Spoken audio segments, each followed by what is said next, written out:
Hey friends, come along with me today as I R&R both the right and left side brake rotors on my 2015 Road Glide. I've identified that I do have a warped rotor. I have some vibration at highway speeds and kind of around 35, 40 miles an hour as well. Can be felt through the bars. I've verified that I do, with a dial gauge, do have a warped rotor. I have excessive runout on the rotor on the right side of the bike. So while I'm having the wheel off, when I have everything torn apart, I'm just going to replace both the right and left. All of the hardware as well, because these are the wheel-mounted floating rotors. So I am going to replace them with just factory original parts. And while I'm in there, even though the brake pads were recently replaced, I used a brand, and I'm not going to throw them out there because I'm not here to bash anybody's equipment. But honestly, I'm not real happy with the quality of the product. So I'm going to go back with just regular OE quality and OE product for brake pads as well. So come along, I'll show you what I do and what I have at the end as far as a result. So hope it all works out well. And I think it should go without saying, but I'm going to say it. If you are following along with this, verify all the torque specs, all the numbers, all the processes for your bike. This is again for a 2015 Road Glide, and I'm doing everything based on what is in the Harley service manual. Don't use this necessarily as a guide for you and your bike. It may be different, and your setup and torque values and everything else may vary. So verify everything before you do your work yourself. But this is a pretty straightforward job. As long as you have all the data you need, you should be able to complete this at a home garage, provided you can get the bike up off the ground. And I'll show you my lift here in a second, which unfortunately I think has been discontinued, but you can find several other like it. So this is the lift that I use. This is the motorcycle jack. I will give you a close-up here of the part number. It is a Craftsman brand part number. I do not believe it is in production any longer. However, I have seen several like it online, but I can't confirm that they are the same part number or even made by the same original manufacturer. I've used it for every touring bike that I own, including my Road King. I've got some camping gear and stuff in here, so I'm going to remove my bags. This is another pro tip for you. If you have heavy items in your bags when you're going to lift your bike off the ground, remember that's going to change your center of gravity and also the weight of the bike. I'm sure we've all seen videos of trucks with power washer units and stuff like that tipped off of two-post lifts in garages because people didn't know that they had that kind of equipment in the back and that kind of weight. So always remove extra weight, that type of stuff from your bike. I'm just going to remove the saddlebags themselves. And as you can see, I modified my saddlebag front mount to be a bolt-on style. And as you can see, I still retain the original clips, the original quarter-turn clips from Harley on the rear of my bags. But in the front, I went to a bolt-on setup. This is a 2015, and I had a instance where it loosened up on me, and honestly, had it not been for a gas stop, I might have lost the whole saddlebag. So from then, I know I have the improved and the recalled saddlebag springs and the retainers and all that stuff on this bike. I took it back in for the recall after that, but because that wasn't out, honestly, at the time when it happened. But I mounted a quick thread insert type clip on the backside. But you can look those up. They're available online. And then I just bolt on my bags. That way they are permanently mounted, at least on one. I used to bolt both. I found it to be overkill, and I decided I didn't need all of that. All right, with both saddlebags removed, I'm going to go ahead and lift the bike now. I can get it in the air. Quite a bit of weight in there. Like I said, I had some camping gear left over that I've left in the bags. So that'll definitely throw the balance off. And when you pull that front wheel off, you're losing a lot of weight up front as well. So from here, it's just a matter of lifting the bike.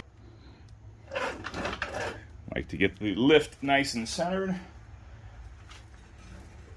Bring the bike up to meet it. And then from there, it's just a matter of pumping it. Checking to make sure that we're square on the bike.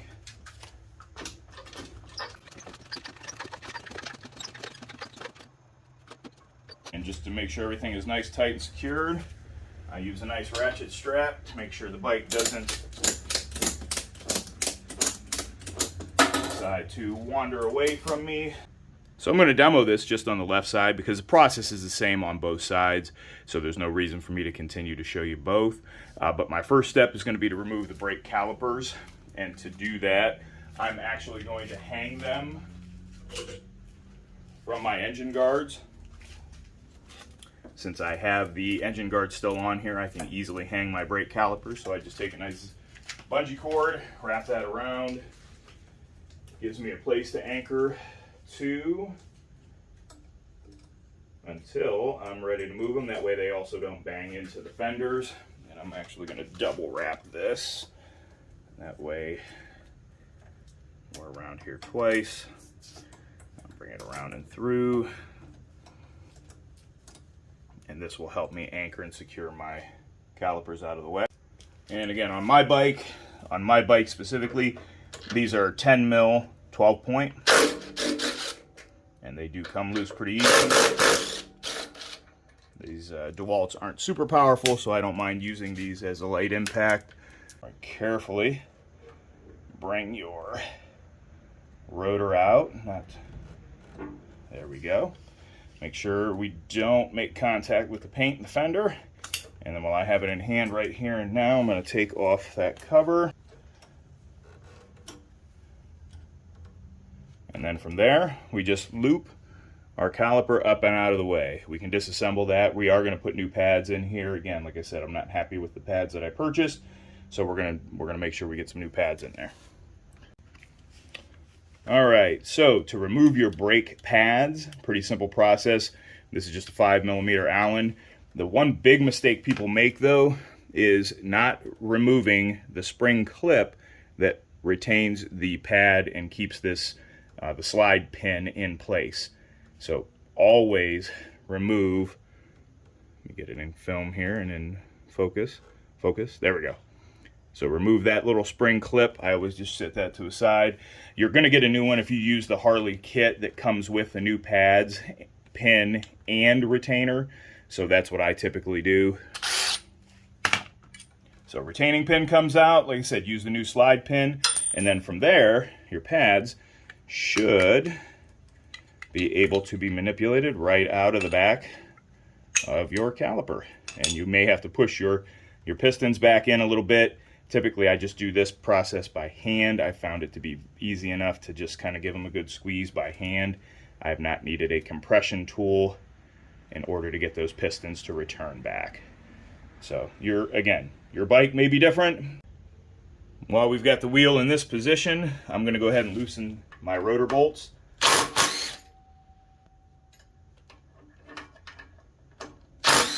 I'm not going to take all of them all the way out. I'm going to leave 2 in, and I'm going to leave 1 totally on. But it's a little easier to do with the wheel suspended and everything here up in the air. I'm going to leave him in.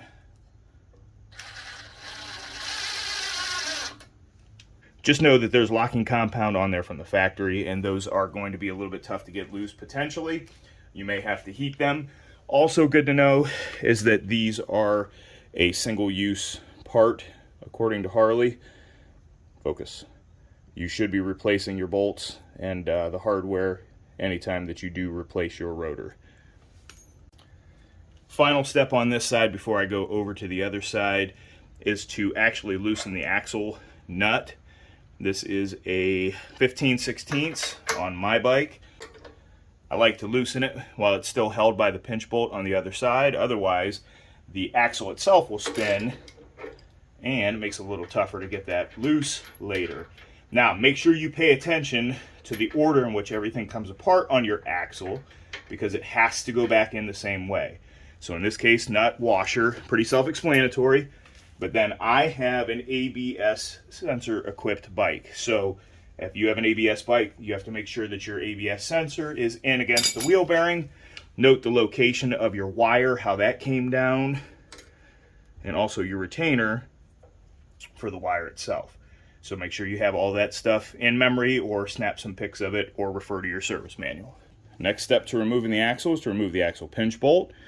This is a 6 millimeter Allen head. We're going to remove him, set him to the side. I also have to remove the brake caliper on this side. I haven't done that yet, but I'll do that off camera, and then we'll be ready to pull the wheel out. Okay, with both sides prepped, everything's off, everything's loose, you have your calipers secured. Time to remove the axle and the front wheel as a unit.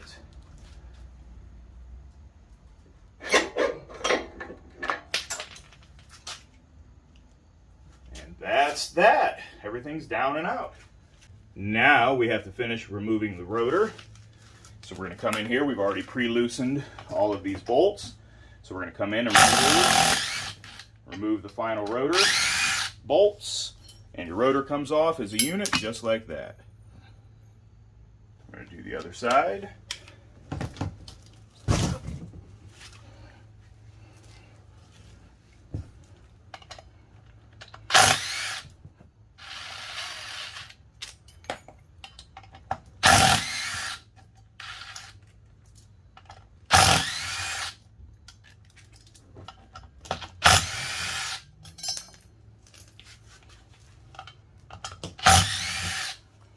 Okay, this is the one that's actually warped on my bike. This is the one that actually specs out bad. I've tried to true it up a little bit. I've tried to go in and I thought maybe it was just glazing at first and everything else, but there's definitely a substantial amount of run out. So I'll clean the wheel up. Only caution to you at this point is to know which bearing set goes to your ABS. And in my case, the dark colored one is the non-ABS censored side, and the metal-faced wheel bearing is the ABS side. So also I would check your wheel bearings at this point. These are both brand new. I just had a new tire installed, and the wheel bearings were replaced with the tire. I'm still going to check them here off camera just to verify, but they should be within spec. Mounting surfaces are all cleaned up behind the rotor. I have my new hardware assembled. There's a 3-piece hardware set here. You have your retainer, you have your washer, and you also have your new Torx head bolt. So I'm going to go ahead and put these on. I am running them the same way that the Harley factory did. I'm running the part number on the outside. You may wonder why I'm wearing gloves now all of a sudden. It's because I've already cleaned this rotor up, and I don't know if it'll focus on that part number or not. I will list all the part numbers in the description of this video though. If you have a touring bike, that would be of value to you. If not, then again, always consult your manual. These bolts torque to 16 to 24 foot-pounds. I'm going to get them all hand started, and then I'll run them down a little bit, and then I'll torque.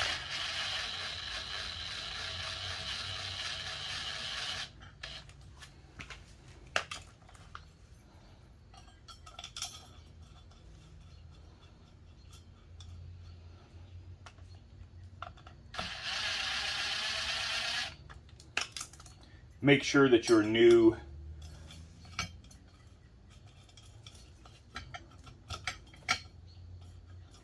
I've already got it off right here. Your new washers are free, there we go, and are not causing a misalignment, which I was experiencing just there. I've had that problem in the past before, especially on the first one you start on. And if you get them crooked to start, then it'll never go the rest of the way on. They should just drop right in. This guy does not want to align. I feel like he's the one that's off. Let's back these out just a little bit.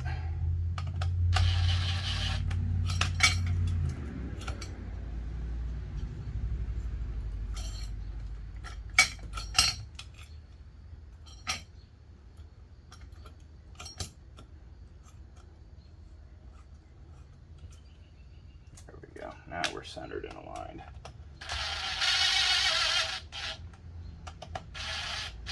I'm just barely snugging these. They're not going down to torque yet.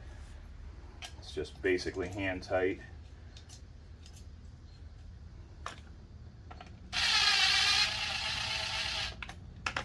barely touching the surface.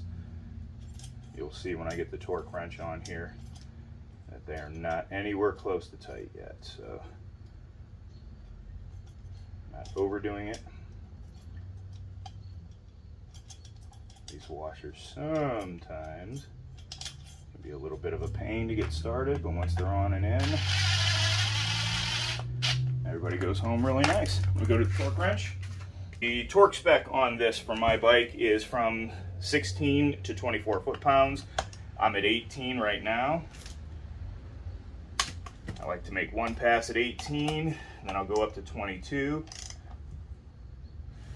And I do these in a cross pattern, just like you were tightening a 5-lug wheel.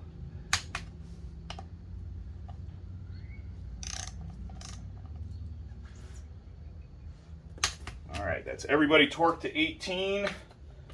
I like to go up to 22, make another pass.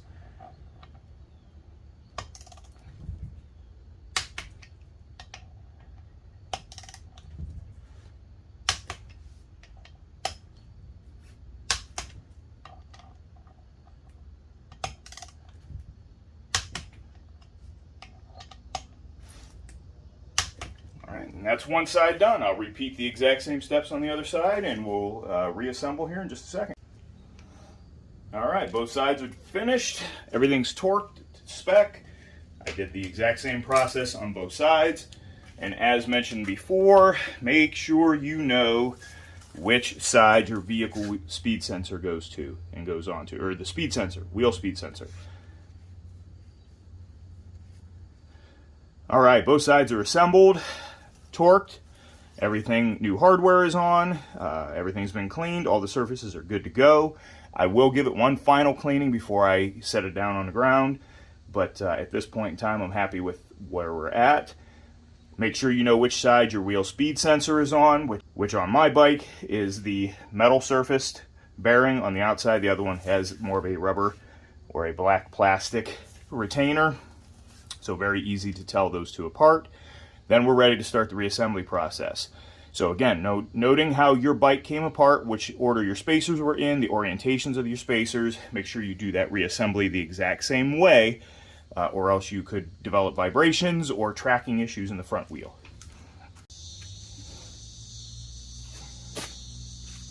Okay, now it's time to realign everything. I'm going to set my axle up with my spacer back in the orientation that it came out of.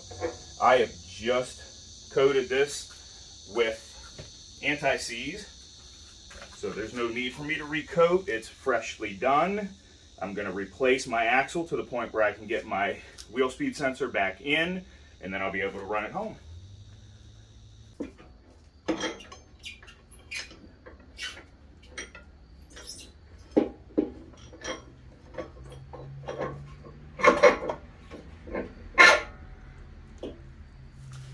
Okay, my axle shaft is installed from the other side, and now I can position and align my wheel speed sensor, which on my bike acts as the only spacer on the left side of the wheel. And I should be able to run my axle the rest of the way down and home. And from there, it's just a matter of sometimes you have to wiggle a little to get your axle to protrude. Put your washer, axle nut back on. Make sure your wheel speed sensor is up and tucked. Mine goes all the way up against the fork leg nearly. And then I like to just give a quick snug.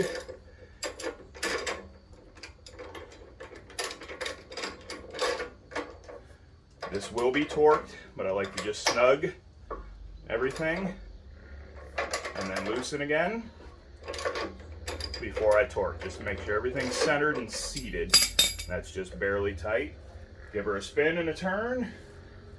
Wheel is reinstalled, turning freely. Everything appears to be good at this point. All right, next step on my bike is to then torque the axle to 70 foot-pounds. I like to use a long screwdriver.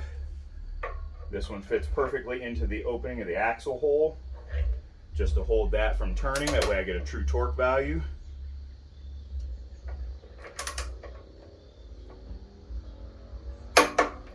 we go, 70 foot-pounds. And then we'll torque the pinch bolt. I'll move you guys to the other side so you can see that process. So I'm going to reinstall the pinch bolt.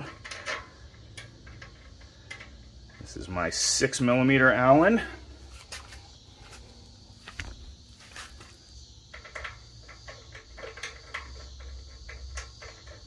And according to the Harley manual, you need to compress the right fork leg against the spacer. So as I tighten, I also push, and I'm supporting the motorcycle with my body as I compress that fork leg. Now it's tight, it's torqued, and everything is compressed on that side. We're going to reassemble our brake pads now using the new hardware supplied in the kit, new slide pin, new retaining clip. Get those out and opened up. Remove our brake pads. Again, these are factory replacements. I did go away from the factory, the OE product, and was not pleased with the results, so I ended up going back to OE. All right, so make sure you have your pads oriented the correct way. That pin hole should line up with the hole in the caliper.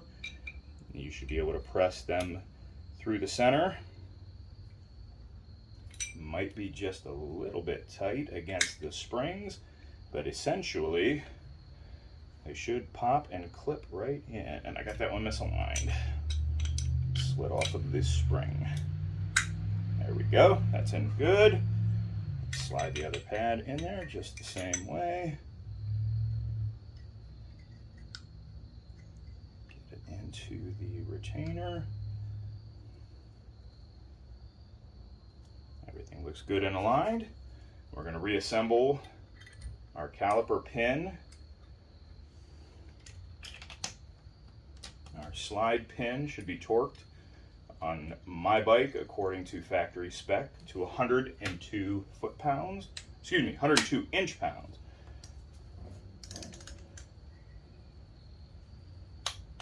There we go, 102 inch-pounds, and we reinstall. Don't forget to reinstall that retaining clip. Once that's reinstalled, you're good to go. You can put your, that's just the old slide pin falling. Then you put your mesh covers back on, and it's time to reinstall your caliper and torque to 38 foot-pounds.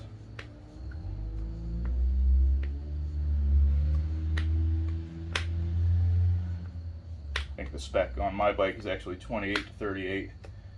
But I like to keep them at about 38. And again, that's my 10. We'll use that to run it down. I will disconnect here.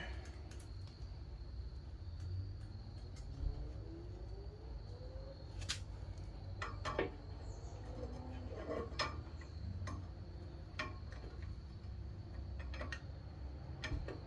I got a pad that fell out. Slipped out.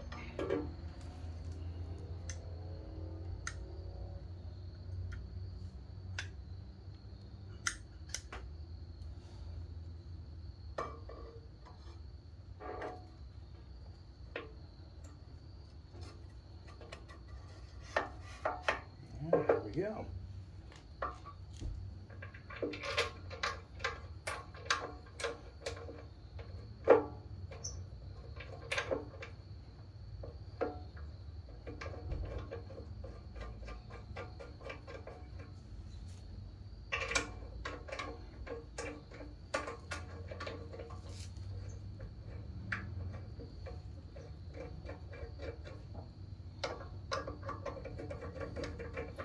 Remember, you're torquing into aluminum here, so I know everybody's going to give me crap in the comments about using all the torque values here, but you're going into aluminum, so make sure you're not galling threads, make sure you've got good loose spinning bolts. Everything is going to tighten up appropriately and properly. It's a lot cheaper to use torque values than it is to go out and replace your calipers because you screwed the threads up, so I like the torque. Everything to factory spec here. Well, it's 38. 38. So we'll do the same thing to the other side. We'll reassemble, final, double check everything, clean everything up, and then we'll test ride. All right, both sides are fully reassembled. Everything's torqued, everything's been rechecked, and I've pumped the brake handle just once or twice to get the pads back up to where they're actually seated and meted, and I do have good pad feel and good brake pressure on my front brake lever. Everything spins freely. I hear good, actually I hear very good even contact all the way around, which was not the case on the warped rotor. So I could hear it, I could actually hear it hitting and skipping. It was that pronounced. All right, so a little good news, bad news. Got back from the test ride, everything reassembled perfect. The new rotors took care of that warp, that thump under braking, which I was convinced that it would. New pads feel incredible compared to the stopping feel of the old pads. And that's, again, those were a set of aftermarket pads, not real happy with the quality of those. So it feels much better in that respect. However, bad news is, did not take care of that vibration that I'm feeling at a 35 and up around 60. I was hopeful, but not convinced that it would. I was hoping that maybe the pad and rotor being out of spec were making contact with each other at those speeds, and I was feeling that vibration in the bars. I am more convinced now than ever that it is motor mount related, and the stabilizer link is also worn at the top of the motor. I have all those parts on order, but everything's back ordered, at least at this point, until probably November at the earliest. So when I get that stuff in, hopefully we still have a little riding season left here in Ohio. Who knows? You never know from year to year. But I will reassemble with those new parts, and hopefully that takes care of that additional vibration. But I'm very happy with the braking performance and the actual rotor replacement. That resolved the one issue that I was hoping it would. Always consult your manuals and your data sets for your bike. But this should give you some idea on a Harley Touring what the process looks like for rotor and pad replacement. And the only other thing that I have left to do as far as maintenance on the braking system is it has been 2 years since I flushed my brake fluid. As per the updated bulletins that have come out, make sure you're doing that, especially on the ABS equipped bikes. I have that yet to do this fall before I put it away. So be safe, keep the shiny side up, get out there and get those knees in the breeze, and until we meet on the road, have a great day.